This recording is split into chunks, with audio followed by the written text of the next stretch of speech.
Hello les amis parieurs, c'est Jérôme et ce mercredi c'est direction Lyon pour une épreuve du Grand National du Trot où nous sommes invités à parier. Je précise que maintenant que pour les quintés de trot, ma sélection en 8, elle est où la caméra? Hop, ma sélection en 8 chevaux, elle est juste en dessous de la vidéo. Mais avant de faire l'analyse de ce beau quintet de Lyon, un petit retour en arrière. C'était lundi, c'était à Compiègne, c'était un steeplechase. Mon chocolat a terminé 3e à 8 contre 1 et mon piment a terminé 5e à 12 contre 1. Les stats sont toujours bonnes.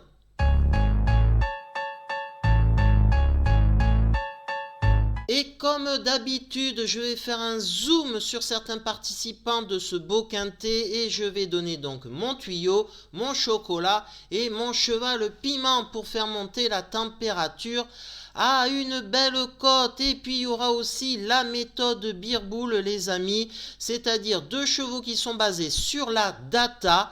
Et j'aime ça, comme vous le savez, les stats. Et là aussi, il y aura un zoom sur ces 2 chevaux. Donc, c'est quoi demain? C'est l'épreuve du GNT. C'est la 3e épreuve. Et ça se passe à Lyon. Un lot intergénérationnel. 2 chevaux de 7 à 10 ans qui fait office de quintet sur le long parcours des 3250 mètres de cette piste. 16 partants et je pense qu'on peut éliminer sans risque le 1 Eden Julery. Il a 10 ans, c'est un vieux tonton, je pense qu'il est surclassé dans un tel lot. Le 15, les amis, Filou d'Anjou, je pense qu'on peut le rayer. L'entraîneur est au Suki, il rend 25 mètres, il est ferré, enfin beaucoup de choses contre qui ne me plaisent pas. Et le 16 aussi, on l'élimine. Garando préfère un autre cheval, je vais en reparler. Il fait une rentrée, le cheval, il n'est pas déféré des 4 comme d'habitude. Donc ça nous donne à rayer les amis dans cette épreuve. Ce qui est bien, déjà on en élimine 3, le 1, le 15 et le 16. Après, tout est possible pour une place. Allez, on passe à l'analyse des partants en un clin d'œil. 16 partants donc, et puis donc des interviews d'entraîneurs les amis. C'est sur la Gazette des courses que vous pouvez retrouver donc les interviews des entraîneurs. Quand c'est écrit nos reporters, c'est-à-dire comme le 14 Héberton, c'est Junior Gelpak qui comme d'habitude ne parle pas à la presse. C'est bien dommage, ça ne donne pas une bonne image et une envie conséquente de parier pour les nouvelles générations, de parier sur les courses de chevaux, c'est malheureux. Et pour la Gazette des courses, l'entraîneur le plus confiant, ça donne le 4 les amis. Enfin, vous avez la sélection du journal. Et on passe à la rubrique de mon piment, de mon chocolat et de mon tuyau. En tête de ma sélection, je vais mettre mon piment. Comme vous savez, j'aime jouer offensif. Je vais mettre le numéro 13, Orchestro, les amis. C'était déjà mon piment lors de la dernière édition du GNT où il avait gagné, je ne sais plus, à 11 ou 12 contre 1. Donc voilà, je suis fidèle, donc c'est pour ça que je le remets dans ma sélection en tant que piment, parce que je pense qu'il sera encore à plus de 10 contre 1. C'est un cheval pourtant très régulier, 29 sur 53 dans les 3 premiers. Il vient de battre 2 I de grande qualité, les amis. Il retrouve David Bekaert, qui est un super driver dans le centre, enfin dans le sud. Voilà, donc c'est un pilote. Et d'ailleurs, il vient de gagner avec lui. Donc bon les amis, je le mets forcément de nouveau. Et que nous dit Guillaume Huguet? Son entraîneur Orchestro a été très bon il y a 15 jours en remportant la 2e étape du circuit à Marseille. Il a très bien récupéré et montre beaucoup de tonicité le matin. C'est un super cheval et je compte encore le voir jouer un premier rôle. Mon seul bémol concernant les tournants, serrer de la soie car il a beaucoup d'amplitude dans son geste. L'opposition est de taille au premier poteau, mais ils vont faire du train, ce qui va jouer en notre faveur. Et je précise que c'est pas la même interview que l'interview que je vous ai montré tout à l'heure de la Gazette des courses. J'essaye de vous donner d'autres interviews pour compléter encore plus d'infos pour faire votre ticket les amis. Chocolat, ça sera le numéro 10, hymne du Gers, c'est logique, il a seulement couru que 28 courses, quand même 28 courses, et déjà quand même 10 victoires. C'est le cheval qui a le moins couru dans cette épreuve quintée. Alors oui, c'est un long déplacement pour ce cheval, donc c'est pas pour manger le saucisson Jésus, je sais plus comment il s'appelle, à Lyon. Et Nicolas Bazir, il vient, il sera à son sulky, donc je le mets. Que nous dit d'ailleurs Nicolas Bazir, son driver?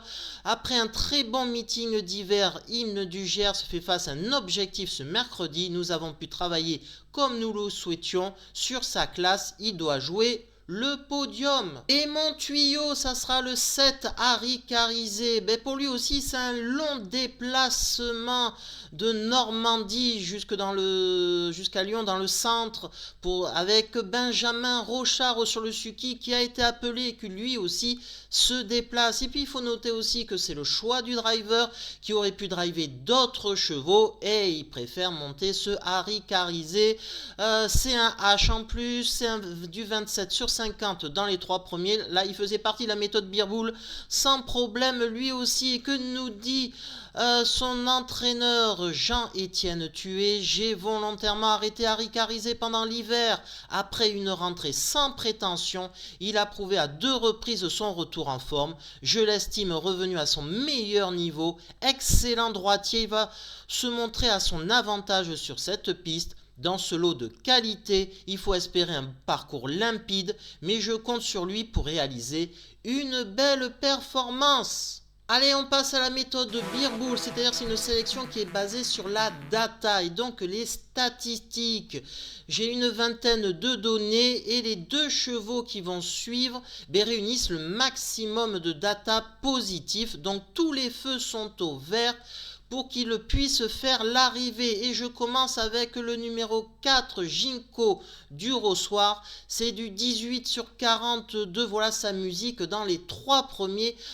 C'est quand même une excellente rente ce cheval. C'est du 25 sur 42 dans les 3 premiers.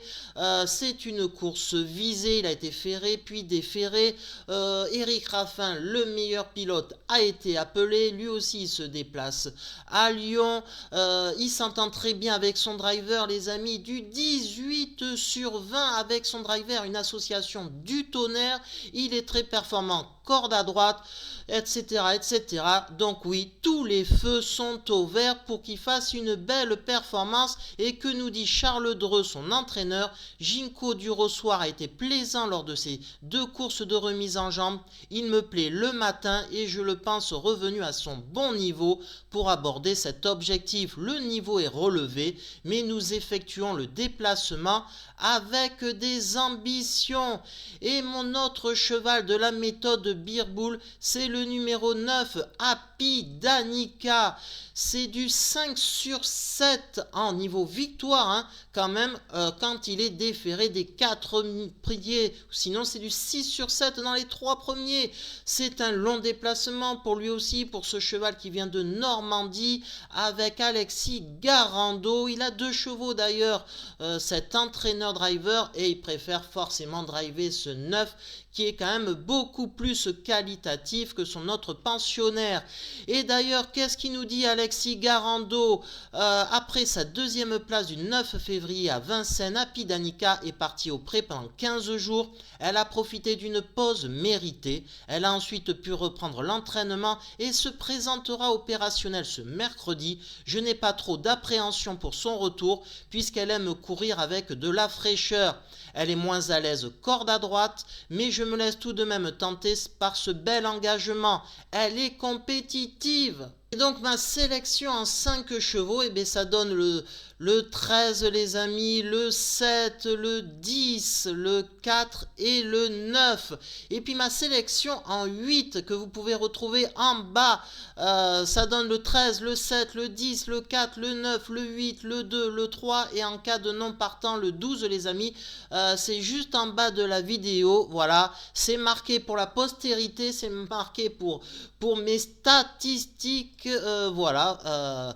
pour voir par rapport à mes concurrents, enfin par rapport à tous les pronostiqueurs des courses de trot. Je ne sais pas s'il y en a qui font ça justement, de tout récapituler depuis le début, qui font des analyses. Mais bon, voilà. Un petit like les amis, un petit partage, un petit j'aime, voilà, parce que j'ai de plus en plus de pouces en moins. Je ne sais pas pourquoi, donc ça serait super sympa les amis. Je précise que la vidéo quand même elle est gratuite, ça me prend du temps, donc voilà, et j'essaye de vous faire gagner au maximum. Je précise que les stats de mon tuyau chocolat piment sont très très bons, hein. Je suis à plus de 90%, il y en a toujours au moins un dans les 3 premiers. Quasiment une fois sur deux, j'en ai un parmi les 3 qui gagne, en sachant que c'est des chevaux qui peuvent aller de 2 contre 1 à 55 contre 1. Il y en avait un qui avait terminé un piment, 3e à 55 contre 1, c'était en février. Donc voilà, je fais tout pour que vous puissiez gagner, c'est mon objectif. Voilà, comme ça, si vous gagnez le quintet dans l'ordre, vous pourrez bien me payer une petite bière, une Desperado, tiens. Bon allez, j'arrête de dire des bêtises parce que sinon ça va partir en live. Allez, je vous dis à demain les amis pour de nouvelles aventures. Allez, ciao.